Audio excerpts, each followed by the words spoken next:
process of spiritual understanding is based on hearing and not seeing. That is the concept that Arjun has already established in the Bhagavad Gita.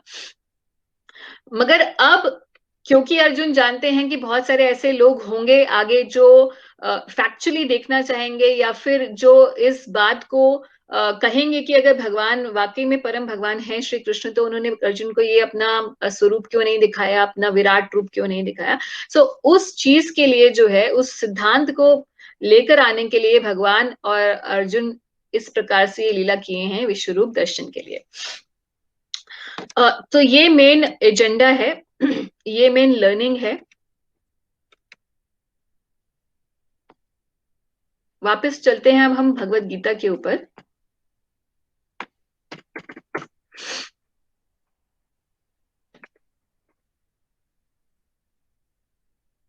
Arjun ने कहा कि आपने जिन अत्यंत गुह्य आध्यात्मिक विषयों का मुझे उपदेश दिया है, उन्हें सुनकर अब मेरा मोह दूर हो गया है.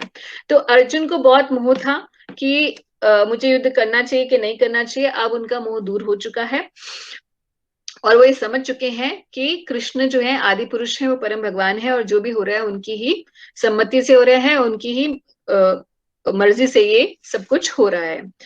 अब आगे जो है प्रभुपाद जी यहाँ पे बहुत अच्छी एक बात बताए हैं कि अर्जुन अत्यंत प्रबुद्ध हो चुका था और उससे प्रसन्नता थी कि कृष्ण जैसा मित्र उसे मिला है, क्योंकि अगर भगवान ही आपके मित्र हो तो उससे बड़ा क्या हो सकता है. किंतु अब वह ये सोचता है कि भले ही कृष्ण को हर एक वस्तु का कारण मान ले, किंतु दूसरे लोग नहीं मानेंगे. अतः इस अध्याय में वह सबों के लिए कृष्ण की अलौकिकता स्थापित करने के लिए कृष्ण से प्रार्थना करता है कि वे अपने विराट रूप को दिखाएं.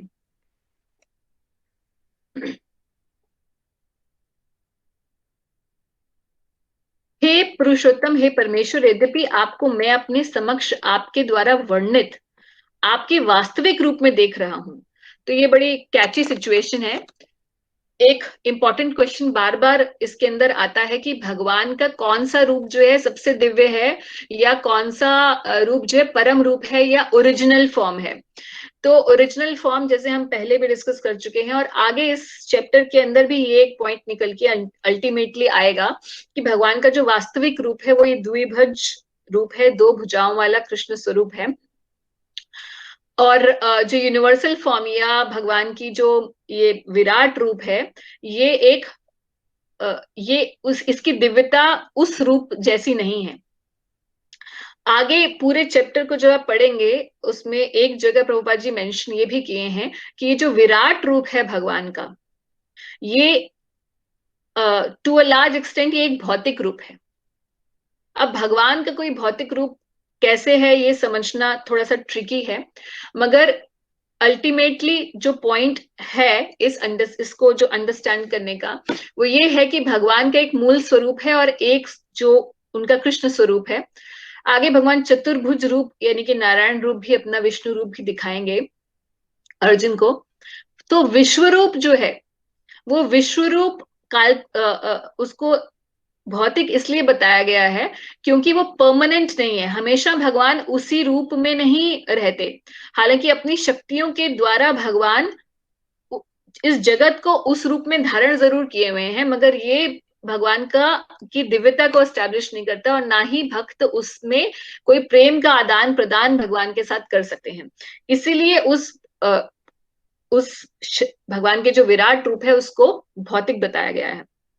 एनीवेज इसकी हम लोग दोबारा से भी चर्चा करेंगे, मगर इंपॉर्टेंट पॉइंट ये है कि वास्तविक रूप जो भगवान का है वो वही है कृष्ण स्वरूप जिसे हम जानते हैं और अर्जुन भी देख रहे हैं. अब वो कह रहे हैं कि किंतु मैं ये देखने का इच्छुक हूं कि आप इस दृश्य जगत में किस प्रकार प्रविष्ट हुए हैं. जैसे कि आपने 10वें अध्याय में बताया था कि मैं एक अंश से ही इस पूरे जगत को धारण करता हूं. तो वो वाला अब आप मुझे अपना दिखाइए. तो मैं आपके उसी रूप का दर्शन करना चाहता हूं. अब प्रभुपाद यहां कह रहे हैं कि अर्जुन को विराट रूप का दर्शन करने की कोई लालसा नहीं थी, क्योंकि वह उनको साक्षात देखकर पूर्णतः संतुष्ट है. किंतु भगवान यह भी जानते हैं कि अर्जुन अन्यों को विश्वास दिलाने के लिए ही विराट रूप का दर्शन करना चाहता है. अर्जुन को इसकी पुष्टि करने के लिए कोई व्यक्ति के लिए कोई व्यक्तिगत इच्छा न थी। कृष्ण यह भी जानते हैं कि अर्जुन विराट रूप का दर्शन एक आदर्श स्थापित करने के लिए करना चाहता था, क्योंकि भविष्य में ऐसे अनेक धूर्त होंगे जो अपने आप को ईश्वर का अवतार बताएंगे, और ऐसे हो ही रहा है, देख ही रहे हैं हम लोग समाज में। अतः लोगों को सावधान रहना होगा। जो कोई अपने को कृष्ण कहेगा कि मैं कृष्ण का अवतार हूं या मैं भगवान हूं, उसे अपने दावे की पुष्टि के लिए विराट रूप दिखाने के लिए सन्नद्ध रहना होगा। तो सबसे पहले यही है कि अगर कोई बोले कि जी ऐसे ऐसे बहुत सारे लोग आए जिन्होंने अपने आप को पहले तो एक गुरु के रूप में प्रेजेंट किया, और उसके बाद फिर अपने आप को भगवान कहने लगे, या फिर वो उनके अनुयायी उन्हें भगवान कहने लगे। तो प्रभुपाद जी यही कह रहे हैं कि भाई अगर वास्तव में कोई भगवान है तो अपना विराट रूप दिखाए, तो हम जानेंगे कि वास्तव में वो कृष्ण जितना महान है या नहीं। तो इसी आदर्श को स्थापित करने के लिए ये विराट रूप का दर्शन भगवान ने कराया है। हे प्रभु, हे योगेश्वर, यदि आप सोचते हैं कि मैं इस विश्व रूप को देखने में के लिए समर्थ हो सकता हूं, तो कृपा करके मुझे अपनी असीम विश्व रूप दिखलाइए। अब अर्जुन का देखिए यहाँ पर इमीडिएटली जो है भगवान के साथ रिलेशनशिप थोड़ा चेंज हो गया है, क्योंकि हम जब सेकंड चैप्टर थर्ड चैप्टर में देखे थे कि अर्जुन बार बार प्रश्न पूछ रहे हैं, और अर्जुन जो है उन्होंने शिष्यता स्वीकार की भगवान से। उससे पहले मैत्री पूर्वक व्यवहार कर रहे थे, अब शिष्यता स्वीकार करने के बाद प्रश्न पूछने लगे, और अब जो है अब वो प्रभु यानी कि मास्टर सर्वेंट रिलेशनशिप में आ गए, यानी कि एक प्रभु ईश्वर और दास के रिलेशनशिप में भगवान के साथ बात कर रहे हैं। और दूसरा ये बोल रहे हैं कि अगर मैं समर्थ हूं तो आप अपनी कृपा करके मुझे ये दिखलाइए। तो इसमें अर्जुन का विनीत भाव है कि कैसे भक्त का विनीत भाव भगवान के प्रति रहना चाहिए। और दूसरी बात जो है अर्जुन के माध्यम से प्रभुपाद जी यहाँ बता रहे हैं कि अर्जुन कृष्ण को कल्पनीय कृपा की याचना अकल्पनीय कृपा की याचना उनसे करते हैं, और कृष्ण को आदेश नहीं देते। कि कई लोग होते हैं कि अच्छा भगवान है, अगर कृष्ण भगवान है तो आए और हमें दिखाएं तो हम कन्विंस्ड होंगे। ऐसे बहुत जनता है कि कृष्ण, ये कृष्ण को भी छोड़िए, वो तो ये कहते हैं कि अगर भगवान है तो आए और दिखाएं तब हम मानेंगे। मगर अब प्रभुपाद जी यहाँ कह रहे हैं कि जब तक कोई उनकी शरण में नहीं जाता और भक्ति नहीं करता, कृष्ण अपने को प्रकट करने के लिए बाध्य नहीं है। अतः जिन्हें अपनी चिंतन शक्ति यानी कि मनोधर्म, अपनी बुद्धि पर भरोसा है कि मैं तो अपनी बुद्धि से ही जान लूंगा कि भगवान कौन है, या है भी या नहीं है, वे कृष्ण का दर्शन नहीं कर पाते। तो कृष्ण का दर्शन करने के लिए सबसे पहली बात यह है कि विनीत की आवश्यकता है, जो कि अर्जुन यहाँ प्रदर्शित कर रहे हैं। अब भगवान जो है विश्व रूप के बारे में डिस्क्राइब करेंगे, पहले दिखाने से पहले, कि हे अर्जुन, हे पार्थ, अब तुम मेरे ऐश्वर्य को, जो कि पहले मैं डिस्क्राइब कर चुका हूं पूरे 10वें अध्याय के अंदर, सैकड़ों हजारों प्रकार के देवी तथा विविध रंगों वाले रूपों को देखो। तो हे भारत, तुम आदित्यों, वसुओं, रुद्रों, अश्विनी कुमार तथा अन्य देवताओं के विभिन्न रूपों को यहाँ देखो। तुम ऐसे अनेक आश्चर्यमय रूपों को देखो जिन्हें पहले किसी ने ना तो देखा ना तो सुना। अब बात यह है कि इससे पहले भी अर्जुन, इसमें दो पॉइंट हैं। पहली बात तो कि अर्जुन से पहले ये विश्वरूप भगवान ने किसी को नहीं दिखाया। इससे पहले धृतराष्ट्र महाराज की सभा में भगवान ने दुर्योधन और बाकी सभा जो मेंबर्स थे उनको भी एक विश्वरूप दिखाया था, जब दुर्योधन भगवान को बांधने चला था तब। मगर ये वो वाला विश्व रूप नहीं है, वो एक आंशिक रूप भगवान ने दिखाया था। तो यहाँ भगवान इस बात को बता रहे हैं कि इससे पहले किसी ने देखा सुना नहीं है। और दूसरी बात जो इंपॉर्टेंट यहाँ से निकल के आ रही है कि सारे, जैसे हम बताते हैं कि देवी देवता जो है भगवान के यूनिवर्सल फॉर्म के ही अंग है, यानी कि भगवान की जिस रूप में भगवान इस सृष्टि में व्याप्त हैं, जिस रूप में भगवान इस दुनिया को मैनेज कर रहे हैं, उसी के अंश हैं। और दूसरी बात, भगवान के ही अंश के साथ साथ भगवान के सेवक हैं। तो ये दोनों बातें इसके अंदर हैं कि इस विश्व रूप में बाकी सब कुछ है जो भी आप देखना चाहो। और भगवान कहते हैं कि हे अर्जुन, जो भी तुम कुछ देखना चाहो उसे तत्क्षण मेरे शरीर में देख लो। तुम इस समय तथा भविष्य में जो भी देखना चाहते हो उसको ये विश्व रूप दिखाने वाला है। यहाँ एक ही स्थान पर चर अचर सब कुछ है, किंतु तुम मुझे अपनी इन आंखों से नहीं देख सकते, अतः मैं तुम्हें दिव्य आंखें दे रहा हूं। अब मेरे योग ऐश्वर्य को देखो। अब भगवान अपना योग ऐश्वर्य, जो कि असीम है, असीम होने के कारण उसे देखने के लिए उसका कोई आदि मध्य अंत नहीं है, इसीलिए भगवान जो है उनको अपनी दिव्य आंखें दे रहे हैं, दिव्य चक्षु दे रहे हैं। अब दिव्य चक्षु दो लोगों के पास है इस समय, जब ये भगवत गीता का प्रसंग घटित हो रहा है। एक तो है अर्जुन जिन्हें भगवान दे रहे हैं, और दूसरे हैं व्यासदेव के ने दिया संजय को। अब ये दोनों ही अपने दिव्य आंखों से देखने वाले हैं।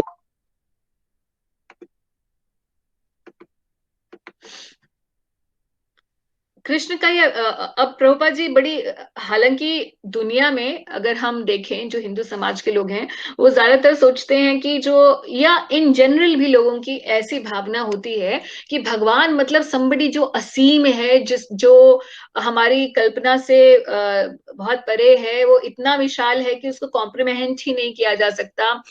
और भगवान शब्द आते ही उनके दिमाग में कोई ऐसी शक्ति या कोई ऐसे तेजोमयी फिगर जो है उनके दिमाग में आती है, ये कॉन्सेप्ट उनके दिमाग में आता है।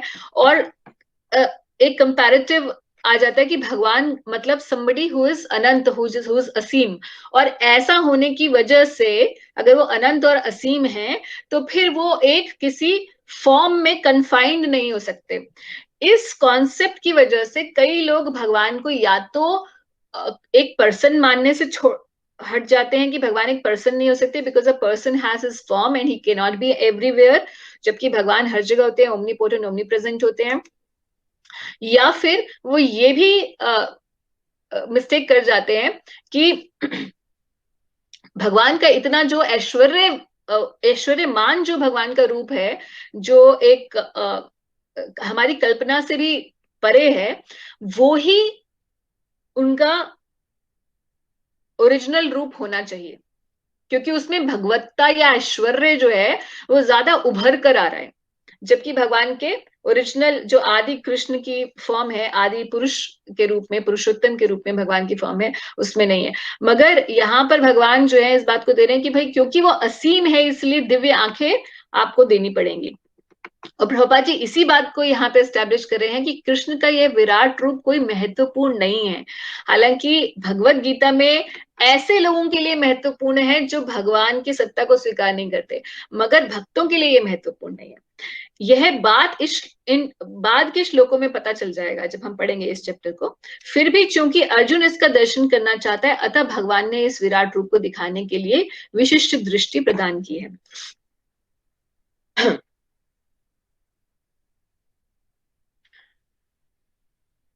तो आगे जो है, तो इस श्लोकों से हमने यही सीखा कि Arjun is convinced but he is asking to show विराट रूप just to establish Krishna supremacy in the eyes of the world, and he is convinced simply by hearing in the chapter 10 when Krishna was telling about his opulences, and not by seeing which is actually happening in the chapter 11. And the another important point is that devotees do not aspire to see the Virat Roop. They are attached to the two-handed original form of Krishna. Part 2, अब संजय और अर्जुन जब देखेंगे विराट रूप को तो उसका description करेंगे, वो हम लोग पढ़ते हैं।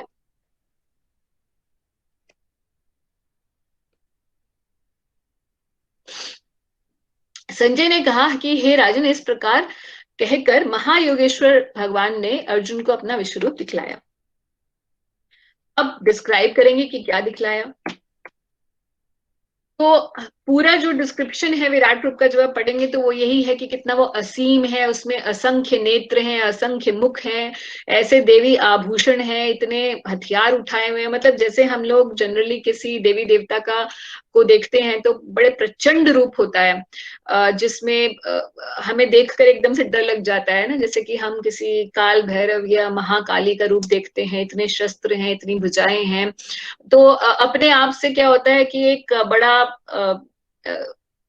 डर का भाव आ जाता है कि हाँ भगवान है, कोई बड़ी शक्ति है, इसका भाव हमारे अंदर आ जाता है।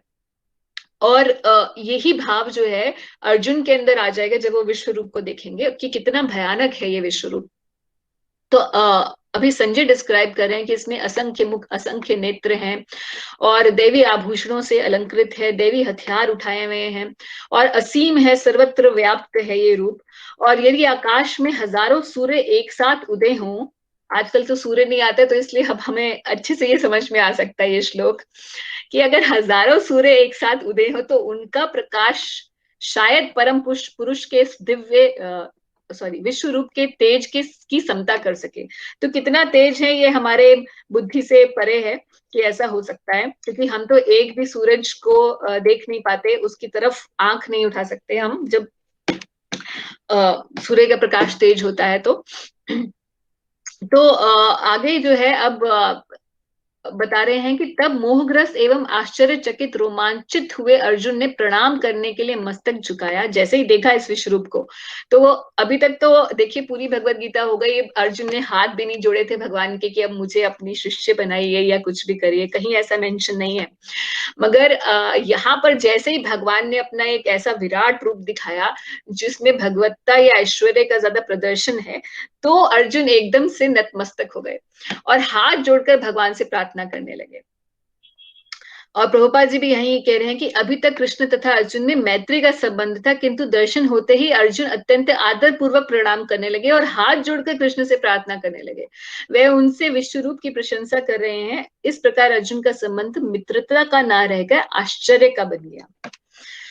बड़े बड़े भक्त कृष्ण को समस्त संबंधों के आगार मानते हैं। तो भगवान जो है समस्त क्यों भगवान है वो, क्योंकि वो समस्त संबंध, जितने भी संबंध, ये जितने भी रिलेशनशिप्स पॉसिबल हैं, वो सभी पॉसिबल हो सकते हैं कृष्ण के साथ भी, भगवान के साथ भी। शास्त्रों में 12 प्रकार के संबंधों का उल्लेख है और ये सब कृष्ण में निहित है।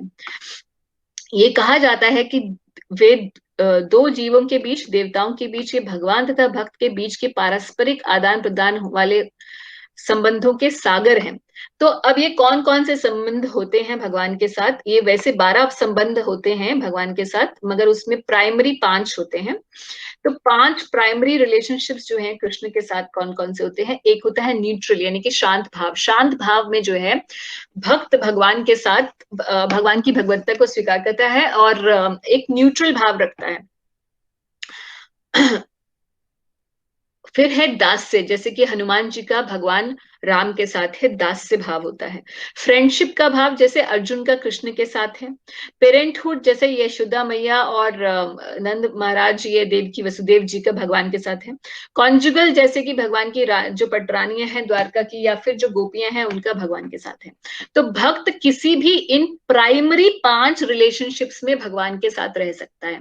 7 सेकेंडरी रिलेशनशिप्स भी होते हैं, वो जो इन प्राइमरी रिलेशंस का ही वर्धन करते हैं, तो टोटल 12 हो जाते हैं ऐसे। तो ये 5 रिलेशनशिप्स भगवान के साथ, हर जीव का अपना एक रिलेशनशिप नित्य भगवान के साथ है। भक्ति का जो मार्ग है वो उसी रिलेशनशिप को उदय कर देता है या प्रकट कर देता है, या फिर कहा जाए कि रिवील कर देता है। So the whole process of Krishna consciousness, the whole process of bhakti is to cleanse the heart and reveal to us what exactly is the eternal relationship that I have with Krishna. हमारा भगवान के साथ permanent एक relationship है और भक्ति का मार्ग केवल उसे उदित करता है। और यहाँ पर परमानेंट रिलेशनशिप जो अर्जुन का भगवान के साथ है वो है मित्रता का, और अभी क्या बन गया है? आश्चर्य का। बहुत आश्चर्यचकित है अर्जुन। अब जो है अर्जुन व्याख्या करेंगे उस यूनिवर्सल फॉर्म की, कि हे भगवान कृष्ण, मैं आपके शरीर में सारे देवताओं तथा अन्य विविध जीवों को एकत्र देख रहा हूं। मैं कमल पर आसीन ब्रह्मा, शिव तथा समस्त ऋषियों एवं दिव्य सर्पों को देख रहा हूं। तो बड़ी इंपॉर्टेंट नोटेबल पॉइंट ये है कि वैसे हम समझते हैं सनातन धर्म की ब्रह्मा जी, शिव जी और विष्णु जी, ये 3 ही जो है प्राइमरी डीटीज हैं हमारे शास्त्रों के द्वारा जो बताए गए हैं, क्योंकि क्रिएटर, डिस्ट्रॉयर एंड मेंटेनर। मगर यहाँ अर्जुन इस बात को बता रहे हैं कि आपके अंदर जो है, मैं आपके इस विश्व रूप में ही ब्रह्मा और शिव समान है, सम्मिलित हैं। और इसके अलावा जो है वो आगे उनको विष्णु भी बोलेंगे अगले कुछ श्लोकों में।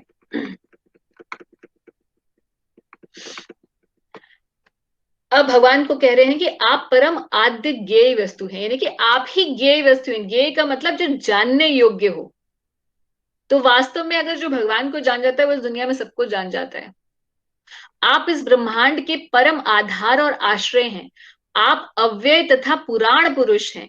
आप सनातन धर्म के पालक भगवान हैं। तो सनातन धर्म भी जो है हमारा सनातन धर्म, वैसे एक और इसमें वैसे से एक पॉइंट है जो कि प्रभुपाद जी कई जगह अपने लेक्चर्स में बोले हैं कि हमारा जो धर्म है वो हिंदू धर्म नहीं है, हमारा धर्म है सनातन धर्म। हिंदू धर्म जो है ये टर्म कॉइन की गई थी by people who were on the other side of the Sindhu river.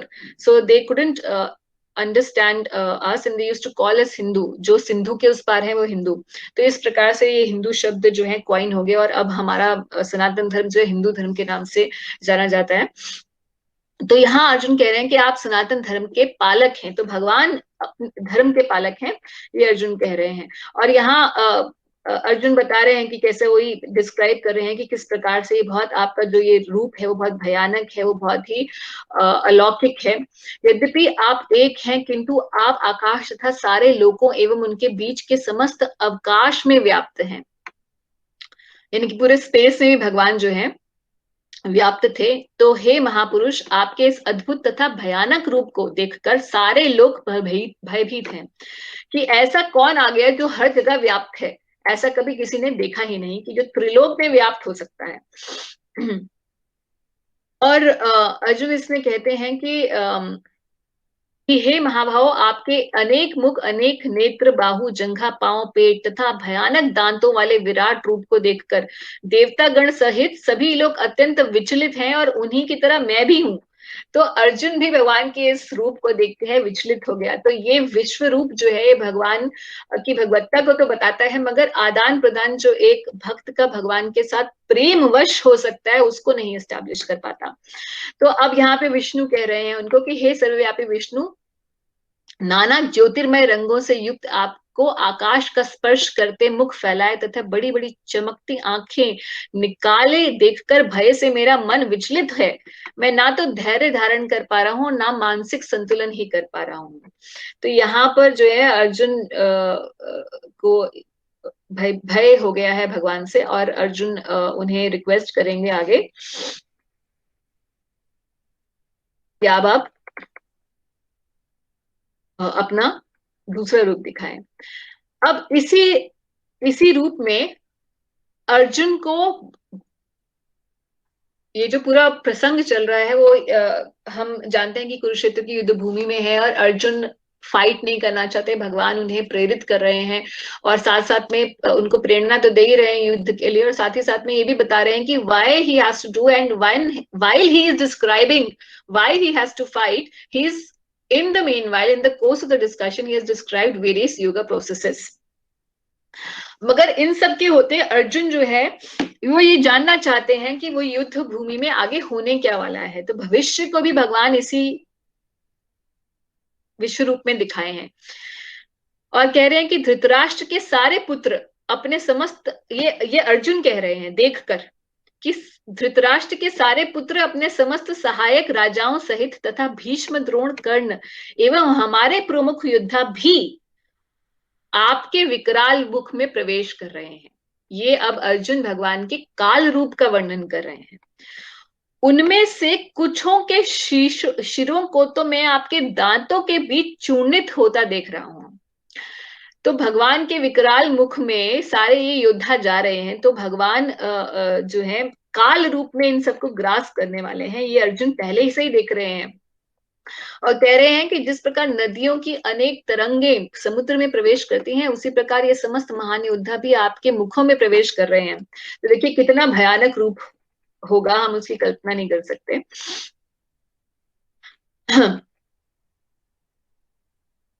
अब पूछते हैं कि हे देवेश, कृपा करके मुझे बताइए कि इतने उग्र रूप में आप कौन हैं। मैं आपको नमस्कार करता हूँ, कृपा मुझ पर करके मुझ पर प्रसन्न हो। आप आदि भगवान हैं, मैं आपको जानना चाहता हूँ क्योंकि मैं ये नहीं जान पा रहा कि आपका प्रयोजन क्या है। भाई आप क्या करना चाहते हैं, आपके मुख में ये सारे योद्धा जा रहे हैं और आपका इतना उग्र रूप है, वास्तव में आपका उद्देश्य क्या है इस सारे युद्ध से। तो भगवान ने कहा कि समस्त जगतों को विनष्ट करने वाला काल मैं हूं। तो भगवान वास्तव में जो काल है वो भगवान है। तो हम ये एक बड़ी प्रसिद्ध ये बात है कि कुछ भी जो है इस दुनिया में, time is the biggest healer, and समय से बड़ा कोई नहीं होता, समय सबसे बलवान होता है, सब लोग ये जानते हैं। तो ये समय से ही सब कुछ चलता है, पैदा होता है और नष्ट हो जाता है। तो काल से बड़ी कोई शक्ति नहीं है। और ये वास्तव में काल क्या है, ये भगवान कह रहे हैं मैं ही काल हूं।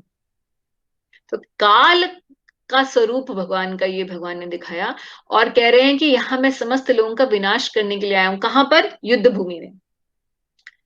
क्यों? क्योंकि ऐसे लोग उस समय, they were on the king's position, they were on the ruling capacity, and they were not using that capacity for promotion of religion, but rather they were trying to exploit people. सो इसीलिए भगवान ने सभी लोगों को, कुरुक्षेत्र का जो युद्ध था वो वास्तव में ऐसे लोग, उसका प्रयोजन यही था कि सभी जितने भी राजा हैं उनको ऐसी जगह धर्म युद्ध पर के लिए एकत्र कर लिया जाए, और जितनी भी ये ऐसी शक्तियां जो आसुरी शक्तियां, उनका विनाश वहीं पर हो सके। अब वास्तव में ऐसे लोग भी मरे जो कि मतलब इनोसेंट इन द सेंस कि जो कि पायस थे या धर्म परायण थे, ऐसे लोग भी मरे। मगर कुरुक्षेत्र के युद्ध में जिस भी व्यक्ति की मतलब जिस जो भी लोग मरे, वो सभी क्योंकि कृष्ण वहां विद्यमान थे। तो प्रभुपाद जी भगवत गीता के अंदर बताते हैं एक पद के अंदर कि उन सभी को ऊर्ध्व गति मिली। और क्षत्रिय उस समय के ये जानते थे, चाहे वो आसुरी भावना रखते थे, चाहे वो सत्यवान थे, वो सभी ये लोग जानते थे कि जो भी धर्म युद्ध में जाता है, और धर्म युद्ध में अगर उसकी उस वो अगर जीत जाता है तो फिर तो बहुत अच्छा है, इस दुनिया में आप भोग कर सकते हैं। और अगर आप वो मर जाता है धर्म युद्ध के अंदर, किसी की कोई गति होती है तो उसको ऊर्ध्व गति मिलती है, यानी कि at least he will go to the heaven. So इसलिए प्रॉफिट ही प्रॉफिट है। इसीलिए बहुत सारे राजा, खुद से पूरे पृथ्वी के राजा यहाँ पे सम्मिलित होने इस धर्म युद्ध में आए थे। और भगवान यही कह रहे हैं कि अब तुम्हारे, यानी कि पांडवों के सिवा दोनों पक्षों के सारे योद्धा यहाँ पे मारे जाएंगे। तो पहले से ही भविष्य अब भगवान ने बता दिया कि भाई जो होने वाला है वो मेरी वजह से, मैं क्योंकि मैं काल हूं, यहाँ पे विनाशी करने आया हूं। भगवान की इच्छा से ये हो ही रहा है, मेरी इच्छा से हो रहा है। तो इसलिए आप अपना वो काम करो जो मैं आपको आदेश दे रहा हूँ। प्रभुपाद यहीं पर यही चीज बता रहे हैं कि अर्जुन पक्ष लड़ने के पक्ष में ना था, वह युद्ध नहीं करने चाहता था क्योंकि उसको श्रेय कर नहीं समझता था। किंतु भगवान का उत्तर यह है कि यदि वह नहीं लड़ता तो भी सारे लोग लोग उनके ग्रास बनते, क्योंकि यही उनकी इच्छा है।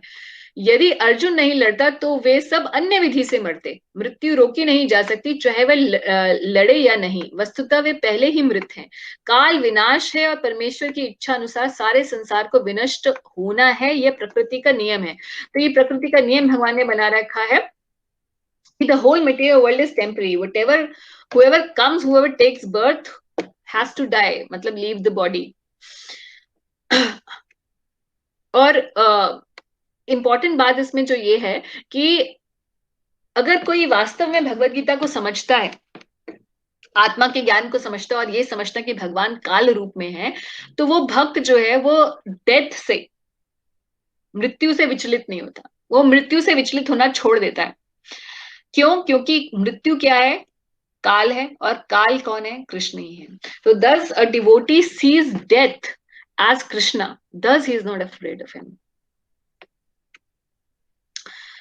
अतः उठो, लड़ने के लिए तैयार हो और यश अर्जित करो। अपने शत्रुओं को जीतकर संपन्न राज्य का भोग करो। ये सब मेरे द्वारा पहले ही मारे जा चुके हैं। और हे सव्यसाची, ये अर्जुन का एक नाम है, तुम तो युद्ध में केवल निमित्त मात्र हो सकते हो। निमित्त मात्र का मतलब सिर्फ कारण बन सकते हो।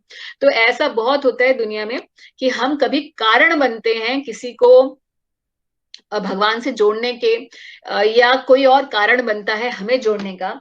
मगर वास्तव में अगर देखा जाए तो ये सब कुछ जो है हमें निमित्त बनाया जाता है। वास्तव में भगवान हमें चूज करते हैं। Krishna chooses who he wants to reveal himself to. किसको वो अपनी भक्ति का दान देना चाहते हैं, तो किसी ना किसी को निमित्त बनाते हैं, और फिर वो हमें जोड़ता है भक्ति के मार्ग में। और ये हम सभी के साथ ऐसा ही होता है। और यही चीज यहाँ पर अर्जुन के माध्यम से कुरुक्षेत्र के युद्ध में भगवान कर रहे हैं कि भगवान की इच्छा पूर्ति तो है, हो ही रही है, मगर हो रही है अर्जुन के माध्यम से। तो भगवान अपने उद्देश्य को करते हैं, मगर करते हैं दूसरों को, अपने भक्तों को लगाकर, और ताकि उनके भक्तों की महिमा बने, लोग ये कहें कि जी अर्जुन और पांडवों ने युद्ध जीता। यही बात यहाँ अब भगवान प्रभुपा जी कह रहे हैं कि प्रत्येक योजना भगवान द्वारा बनी जाती है, किंतु वे अपने भक्तों पर इतने कृपालु रहते हैं कि भक्त उनकी इच्छा अनुसार उनकी योजना का पालन करते हैं, उन्हें ही वे उसका श्रेय देते हैं। अतः जीवन जीवन को इस प्रकार गतिशील होना चाहिए कि प्रत्येक व्यक्ति कृष्ण भावनामृत में कर्म करे और गुरु के माध्यम से भगवान को जाने।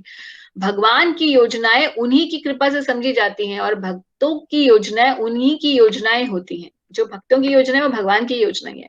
तो मनुष्य को चाहिए कि ऐसी योजनाओं का अनुसरण करे और जीवन संघर्ष में विजयी बने। ये बात जो है हमारे अपने जीवन में डालने के लिए बहुत इंपॉर्टेंट यहाँ से एक निकल के आ रही है। अब अर्जुन जो है ये इंस्ट्रक्शन दिए हैं कि आप इंस्ट्रूमेंट बनिए मेरे हाथ, जो पूरा प्लान है उसमें यू जस्ट बी ए निमित्त मात्र, आप एक just be an instrument in my hand. अब अर्जुन जो है भगवान से प्रे करेंगे। अर्जुन प्रे करेंगे और बताएंगे कि Krishna you are the cause of all causes, और सभी चीज के आश्रय आप ही हैं। और फिर क्योंकि भगवान ने अपनी भगवत्ता का प्रदर्शन कर रखा है, तो अर्जुन बोलेंगे कि अभी मैंने आपको प्रेमवश जब भी आपसे मैंने रिलेशनशिप रखा, तो अगर मुझसे कोई गलती हुई है तो आप मुझे क्षमा करें उसके लिए। और he establishes in verse 44 that Krishna, you are the supreme Lord and you are worshipable by everyone. फिर आगे वो प्रे करेंगे भगवान को अपने नारायण फॉर्म दिखाने के लिए। देखते हैं।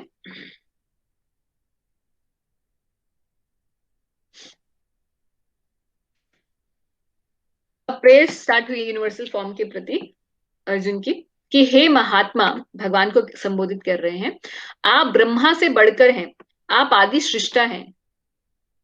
तो फिर वे आपको सादर नमस्कार क्यों न करें, यानी कि सबके लिए बोल रहे हैं। हे अनंत, हे देवेश, हे जगन निवास, आप परम स्रोत, अक्षर, कारणों के कारण तथा इस भौतिक जगत से परे हैं। तो ये बातें अर्जुन भी बोल रहे हैं। पीछे हम देखे हैं 10वें अध्याय में भगवान भी अपने बारे में बता चुके हैं कि वो ब्रह्मा जी के भी स्रोत हैं। और ये श्लोक मैं पढ़ना चाहूंगी, जिससे कई बार कंफ्यूजन हो जाती है लोगों को, कि आप वायु हैं तथा परम नियंता भी हैं, आप अग्नि हैं, जल हैं तथा चंद्रमा हैं, आप आदि जीव ब्रह्मा हैं और आप प्रपितामह हैं। अतः आपको हजारों बार नमस्कार है और पुनः पुनः नमस्कार है। तो कई बार लोग बोलते हैं, you know, there lot of people who would describe Bhagavad Gita in a very, I would say, morally and academically wrong way. कुछ एक श्लोक ले आएंगे, पूरे कॉन्टेक्स्ट में नहीं समझेंगे, और फिर उसके बाद वो बोलेंगे कि भगवत गीता में ऐसे लिखा हुआ है। अब कोई बोले कि चंद्रमा जो है, क्या भगवान चंद्रमा है, क्या भगवान जल है, क्या भगवान अग्नि है? कृष्ण अग्नि नहीं है, वायु नहीं है, जल नहीं है, चंद्रमा नहीं है, मगर उन सबके स्रोत हैं। ना ही कृष्ण या बोलेंगे आप आदि जीव ब्रह्मा है, तो क्या भगवान ब्रह्मा है? नहीं। भगवान तो श्री कृष्ण है। श्री कृष्ण ब्रह्मा नहीं है, मगर ब्रह्मा के स्रोत हैं। और अब बोल रहे हैं, फिर लास्ट में बोल रहे हैं कि आप प्रपितामह हैं, कि यानी कि सभी के पितामह है, जो कि ब्रह्मा जी को पितामह कहा जाता है। He is the grand father of the universe because is the creator. उनसे सारे जीवात्मा फिर आगे आते हैं, मगर उनके भी फादर जो हैं वो आप हैं। अल्टीमेटली ये बता रहे हैं। तो जब भी हम इस प्रकार के श्लोक देखें कहीं भी शास्त्रों में भगवान को संबोधित करते हुए, तो हम ये समझें इस बात को कि ये संबोधन भगवान की भगवत्ता, उनके सभी कारणों के कारण होने का सूचक है। इसको लिटरली ना लें हम।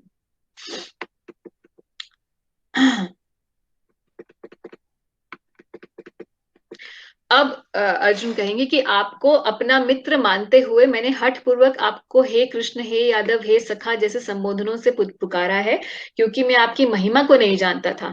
मैंने मूर्खतावश या प्रेमवश जो भी किया, कृपया उसके लिए मुझे क्षमा करें। यही नहीं, मैंने कई बार आराम करते, एक साथ लेटे हुए तथा साथ साथ खाते या बैठे हुए, कभी अकेले कभी मित्रों के समक्ष आपका अनादर किया। तो अनादर कैसे किया? अर्जुन ने तो कभी भगवान का अनादर नहीं किया, मगर जब दो मित्र साथ में होते हैं और दोनों ही दोनों योद्धा हैं, दोनों वॉरियर्स हैं, दे आर ऑल्सो कजन्स, तो हम लोग कई बार अपने मित्रों को पुट डाउन करते हैं, अरे तू क्या, मैं तेरे से ज्यादा बड़ा हूं, लाओ मैं करके दिखाता हूँ। तो ऐसा आप महाभारत देखेंगे तो बहुत ही घनिष्ठ मैत्री का संबंध था, तो साथ साथ लेटते थे, कई बार साथ साथ खाते थे, साथ साथ सब बातें करते थे। तो अब पता चल रहा है कि अरे भाई आप तो भगवान हैं, तो इसलिए क्षमा का भाव जो है अर्जुन के हृदय में आ रहा है। तो जैसे ही अब प्रभुपाद जी यहाँ पे बड़ी अच्छी एक बात बता रहे हैं कि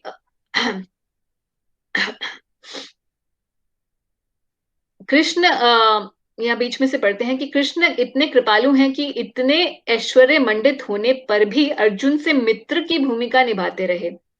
अब भगवान को तो पता था कि मैं इतना इतना मेरा योग ऐश्वर्य है, फिर भी भगवान भी जो है, वास्तव में भगवान किसी चीज के भूखे नहीं है, भगवान भक्ति के भूखे हैं, और भक्ति का मतलब है प्रेम के भूखे हैं भगवान।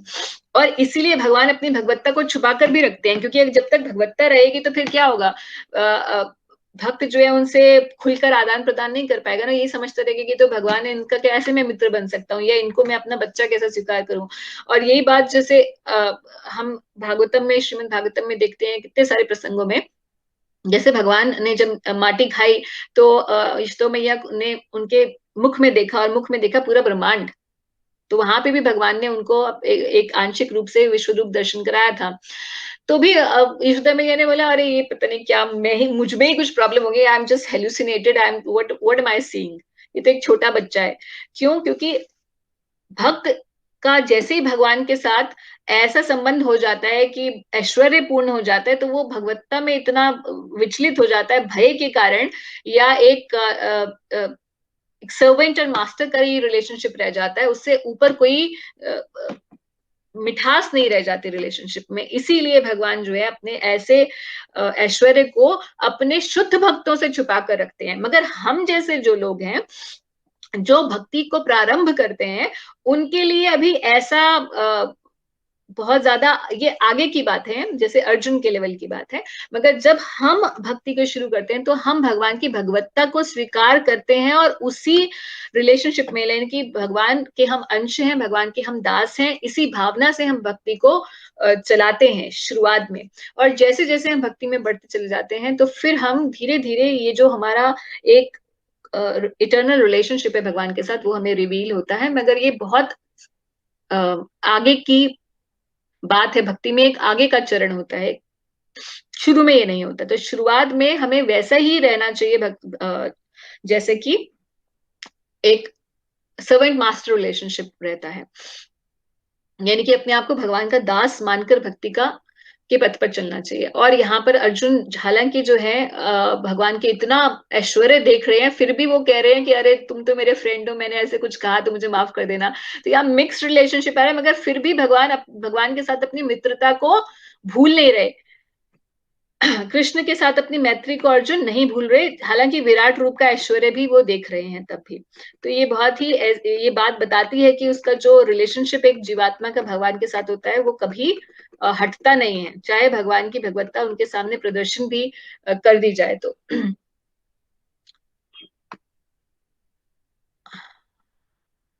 फिर भगवान को बोलेंगे कि पहले कभी ना देखे गए आपके विराट रूप का दर्शन करके मैं पुलकित हो रहा हूँ, मगर मेरा मन भयभीत भी है, इसलिए हे भगवान पुरुषोत्तम अपने भगवत स्वरूप पुनः दिखाइए। तो अब भगवान को कौन सा रूप दिखाने के लिए बोलेंगे कि हे सहस्त्र भुज भगवान, यानी कि उस समय विराट रूप में तो बहुत सारी भुजाएं थी, अनगिनत, तो मैं आपके मुकुटधारी चतुर्भुज रूप का दर्शन करना चाहता हूँ।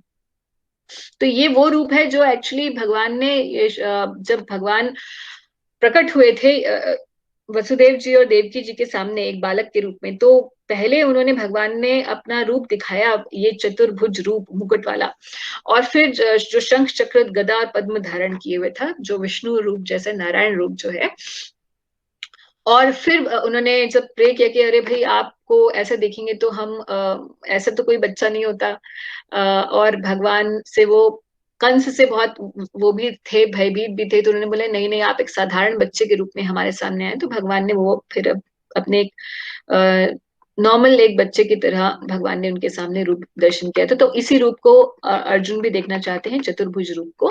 और चतुर्भुज रूप को भी देखने के बाद जो है भगवान कहते हैं अर्जुन से, सो अब जो है ये टू हैंडेड फॉर्म जैसे भगवान की हमने बताया कि सबसे श्रेष्ठ है, 47 to 55 में हम लोग यही पढ़ने वाले हैं कि Krishna's this form, two handed form is the most original form. और विराट रूप में जो है कोई भी लविंग एक्सचेंज नहीं हो सकता भगवान के साथ। इसीलिए डिवोटीज जो हैं, भगवान के भक्त जो हैं, वो उनकी ओरिजिनल फॉर्म से ही उनको जानते हैं, उन्हीं को उसी को पूजते हैं। और ये जो विराट रूप है उसको देखने की इच्छा बहुत ज्यादा भक्त लोग नहीं करते। तो भगवान ने कहा कि हे अर्जुन, मैंने प्रसन्न होकर आप अपनी अंतरंगा शक्ति के बल पर तुम्हें संसार में अपने इस परम विश्व रूप का दर्शन कराया है। इसके पूर्व ना किसी ने इस असीम तथा तेजोमय आदि रूप को कभी भी किसी ने नहीं देखा। और आगे भगवान ये भी कहते हैं कि भाई तुमसे पूर्व इस विश्व रूप को किसी ने नहीं देखा, क्योंकि मैं ना तो वेदाध्ययन के द्वारा, यानी कि कोई वेद पाठी हो या यज्ञ करता हो, दान करता हो, पुण्य करता हो या कठिन तपस्या करता हो, तो भी भगवान को के इस रूप का दर्शन नहीं कर सकता। किस रूप का? विश्व रूप का दर्शन नहीं कर सकता। तो क्या भगवान के आदि रूप कृष्ण का दर्शन कर सकता है? तो आगे बोलेंगे वो भी नहीं कर सकता। यानी कि भगवान की कृपा के बिना भगवान की किसी भी रूप को वो कोई व्यक्ति नहीं देख सकता, चाहे वो कितना भी वेद पाठी, कितने वो तपस्या करे, कितना भी पुण्य दान करे, नहीं देख सकता। तो किस द्वारा देखा जा सकता है? भक्ति के द्वारा ही देखा जा सकता है। तो जब अर्जुन ने कृष्ण को उनके आदि रूप में देखा तो कहा कि हे जनार्दन, आपको इस अतीव सुंदर मानवीय रूप को देखकर मैं अब स्थिरचित हूँ, और मैंने अपनी प्राकृत अवस्था प्राप्त कर ली है। यानी कि फिर से I am feeling like friend with you.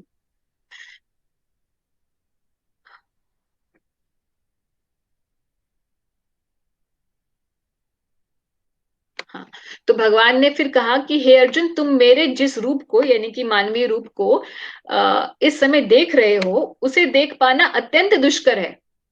यहाँ तक कि देवता भी उस अत्यंत प्रिय रूप को देखने की ताक में रहते हैं। तो भगवान का अत्यंत प्रिय रूप है ये द्विभुज रूप।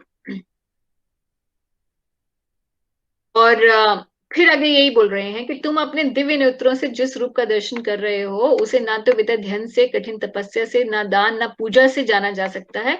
इन साधनों के द्वारा मुझे नहीं देखा जा सकता। तो भगवान किस साधन के द्वारा देखा जा सकता है? तो भगवान कहते हैं कि हे अर्जुन, केवल अनन्य भक्ति द्वारा मुझे उस रूप में समझा जा सकता है जिस रूप में मैं तुम्हारे समक्ष खड़ा हूं। यानी कि कृष्ण को अगर समझना है, उनके रूप को समझना है, तो अनन्य भक्ति की आवश्यकता है।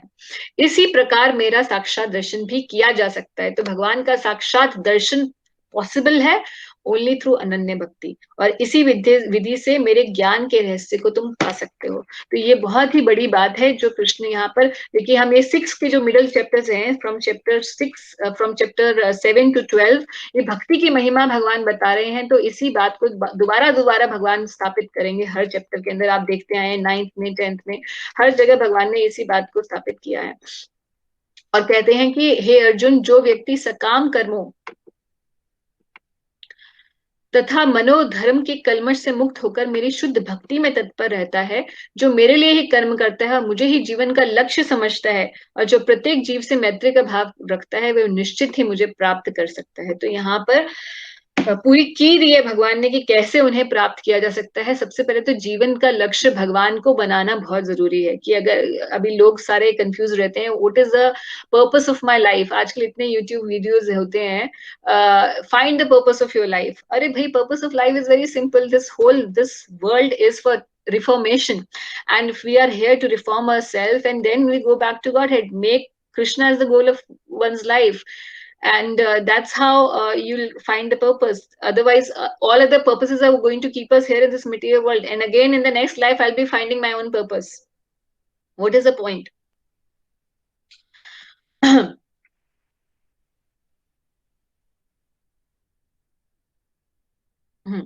तो इसी श्लोक के साथ जो है ये माफ कीजिए, ये 1155 जो श्लोक है, इसको प्रभुपाद जी कहते हैं कि ये श्लोक जो है भगवत गीता का, इसको सार माना जा सकता है, क्योंकि इसमें भगवान ने बताया है कि किस प्रकार से हमें उनके साथ घनिष्ठ संबंध स्थापित करना और किस प्रकार भगवान की प्राप्ति हमें संभव हो सकती है.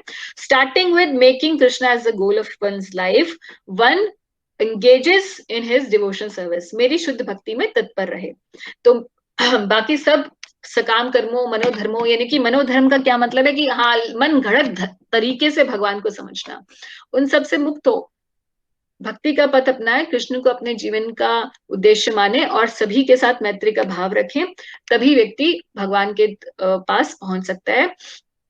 और इस उद्देश्य को जो है यहाँ भगवत गीता बता रही है. तो भगवत गीता का उद्देश्य यही दिखाना है कि मनुष्य किस प्रकार अपने आध्यात्मिक अस्तित्व को तथा भगवान के साथ अपने संबंध को समझ सकता है, और तथा उसे यह शिक्षा देना है कि भगवत धाम को कैसे पहुंचा जा सकता है. तो भगवान के पास पहुंचने का रास्ता दिखाना और भगवान के साथ हमारा क्या संबंध है उसे बताना, यही भगवत गीता का उद्देश्य है. तो यहीं पर हम लोग विराम देते हैं इस चैप्टर को. आपके यदि कोई क्वेश्चंस हैं तो उनको लेते हैं.